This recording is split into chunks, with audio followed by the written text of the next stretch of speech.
Peace and blessings. What's going on, world? Appreciate you tuning in today. Hope everyone's having a nice and safe day. Stay nice in quarantine. Practicing your social distancing.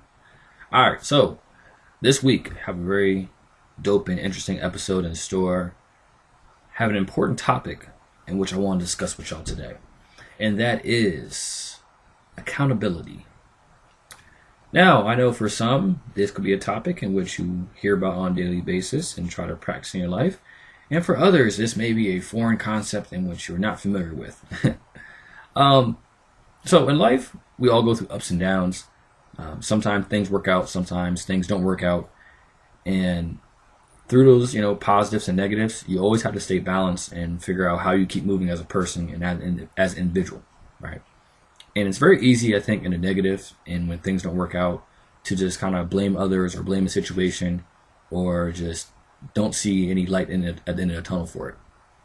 And for myself, I'm a firm believer in just like duality. Just like for every action, there's an opposite reaction. So, just like there's light and day, cold and hot, positive, negative. So even in situations which something doesn't work out, you always have to look at it and understand that situation and think, what can you learn and grow from it? Easier said than done, right? And I think in all different various components of life, whether it's from relationships to socially, financially, whether it's in sports, music, entertainment, like there's always some ups and downs and failures that people have. And you see the triumphs and you see these rag to riches stories, right? You see these times in which, people went through something negative and they came up with something positive from it. And a lot of times it's perseverance and self-discipline. And, you see in sports, right?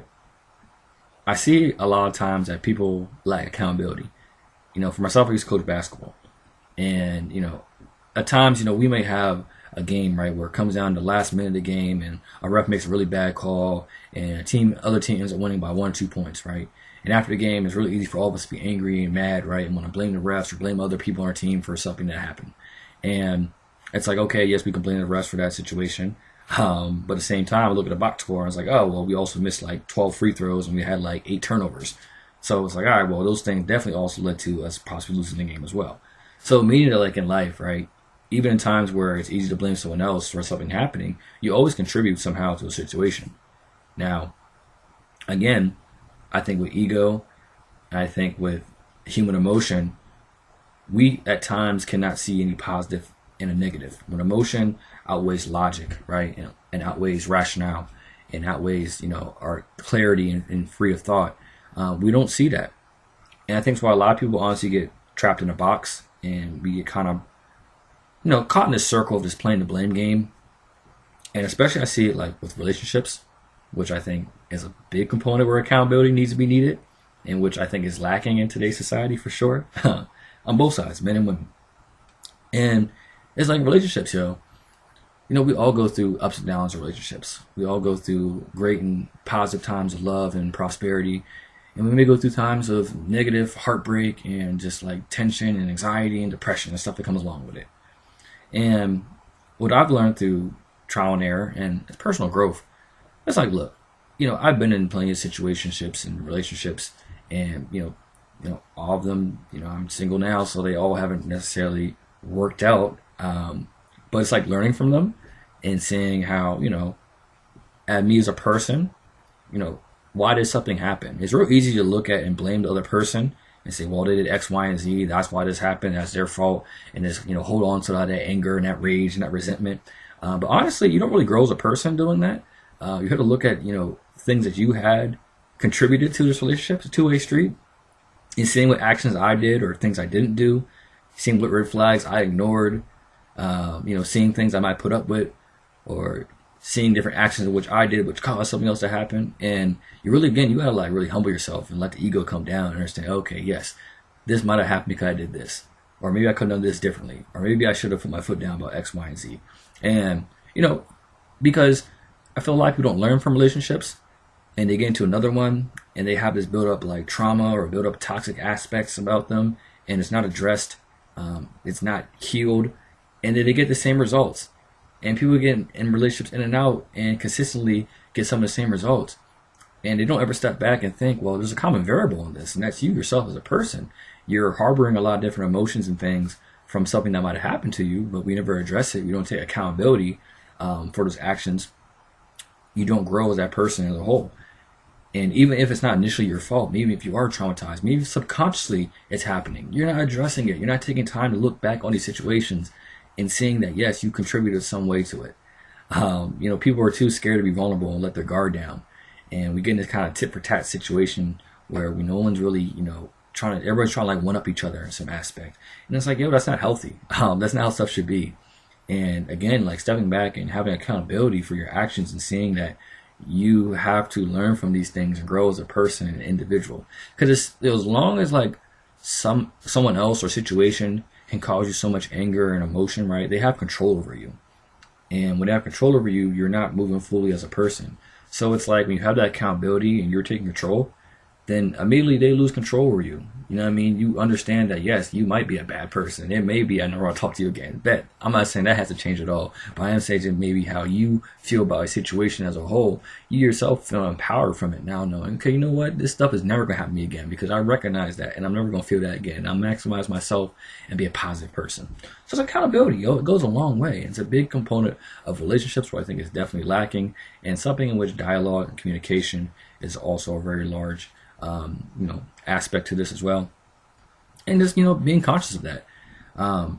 In life, again, it's very easy to play victim sometimes in terms of just like, always wonder, what was me? Why is this happening to me? I'm disenfranchised. And it's like not always the case. We're sometimes, I think, privileged sometimes from our perspective. Like, for example, right? Myself as a black American, right? I definitely can acknowledge that this country has a long and vast history of like racism and white supremacy and institutionalized negative components for sure, right? There definitely have been many hoops and barriers in which me as a black person I have to go through, and a lot of different disparities for sure, right? With all that, recognizing all that, in 2020, I'm not a victim. I also don't think I'm oppressed. Again, I'm very cognitive of all those various things that had happened and still go on in a large capacity, but at the same time, it's never stopped me from accomplishing anything. I'm controlling my life. I understand that, I put myself in good situations to try to, build and grow as a person, as an individual. Like living as a victim and living as someone that's second class or living as someone that's subconsciously subservient to another person, that's not growing. Okay? Like, you got to start being dependent on other people. And again, I'll never will say, pick yourselves up by the bootstraps. I don't like that metaphor. It's kind of classist and doesn't really apply to everybody. Right? But I do think everyone has the capability to have accountability. Especially in the black community, that's like, we have a lot of stuff that is going against us. Some things we do control, like in general, is like our health, for starters. The number one killer of black people is health. Like, it's not police, it's not guns, it's health. Like, 1 out of 3 black Americans have hypertension. Over 2.2 million black Americans have diabetes. Like, health is what we eat, and our dietary aspect is like something we do control. And it goes a trickle-down effect to like also like financial responsibility. The black community has a $1 trillion annual spending power. Yet 98% of that is spent outside the community. So we talk about like poverty and not having money, not having resources for things. It's like, I do understand there are some institutionalized aspects. I do understand a lot of black people live in poverty due to many institutionalized things. However, once we're in that situation, it's our mindset can change how we go out of that. That having group economics, communal support. Like they said, a dollar stays in the black community less than like 2 hours. That means that like it's passed around within black businesses and black people, and then it's gone out to someone else. But other businesses, they have that communal support and they stay together. Those are things and accesses we do have, but that requires accountability and us coming together and understanding, yes, there are obstacles and barriers against us, but taking that accountability and understanding that, we have to do this ourselves. We got to be self-sufficient. We got to stop being dependent. We got to stop looking for always some type of acceptance and some type of validation. It holds you back as a person. You live in, when someone else has so much power, control, and influence over your life, you're never going to grow. So again, accountability is a key component, which like you have to address in your life as a whole. You got to grow as a person. Don't let other people hold you back. I know for myself personally, at times I've been my biggest obstacle. There's so many things that like I want to accomplish in life and things I want to do, but just me mentally and personally, I come with different excuses in my mind or come with different reasons why something wouldn't work out. And it's almost like playing victim within myself and not taking accountability for those actions and not taking, control. and knowing like, nah, I can't do this. I will do this. It's actually manifesting it and having the energy to push it forward into the universe. So, that's very important for life for people. Keep your confidence high. I mean, you gotta, have good self-esteem. And again, I think when you let other people from past relationships and situations have always control on you and draw you down, it can influence your confidence, influence your self-esteem, influence your just, overall, ambition. And you can't live like that. You have to take that back. And I think it's very important in life that you stay accountable as a whole. And, again, not be a victim. I think politically as well, sometimes, we are attracted to people that say, oh, well, you're downtrodden, you're oppressed, you're a victim, I'm here for you. And it sounds good, but it's not going to make you grow as a person or a community. It's just make you stay plateauing. Perspective is a big thing. I think sometimes we're really privileged. I think a lot of times you see, especially black people at home, tweeting in the air conditioning house on the iPhone and the Wi-Fi, talking about, I'm oppressed. It's like, nah, fam, like, no, you're not. Like, it may be a messed up situation, but you're not oppressed. Comparatively to the rest of the world, like, it's not the same. I know for myself, working in education, the education system here is definitely very messed up, especially in the black communities. A lot of big disparities. We need more black education teachers. I'll address that later on. But, at one time I was working with another substitute teacher, and she's from Lebanon, and she was talking about how teaching over there, they had to deal with like ISIS and stuff, and saying how they have classes and stuff like that in the basements on the ground, and how one day they had a class outside, and that suicide bomber came outside and blew himself up, and like it blew half the building up with kids inside and everything.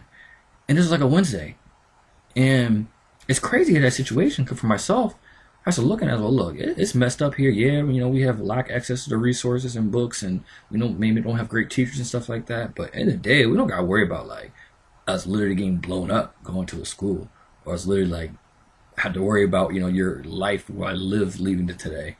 And so, plus perspective is again of just what true oppression is, and just how a lot of privileges we have here, especially in America. I think a lot of Americans are very privileged as a whole and don't really realize it. So again, in life, take accountability for your actions, and it's how you grow as a person. Perspective is a very key thing in having a positive mindset and growing from the pain and learning from the pain. You'll be a great person. You'll be a better person, bro. You'll feel better. Everything about you will resonate in a high, vibrant frequency for sure. All right, so keep that in mind. Always grow, always learn, and these are things of which I think is very important in life, and being accountable and take control of your life. You're the master of the universe. Trust God's plan. Trust whatever divine or higher realm of what you believe in. But that is a key component of moving forward as life and being in one with yourself. So, hope you appreciate today. Thank you for tuning in, and stay tuned next week. Peace.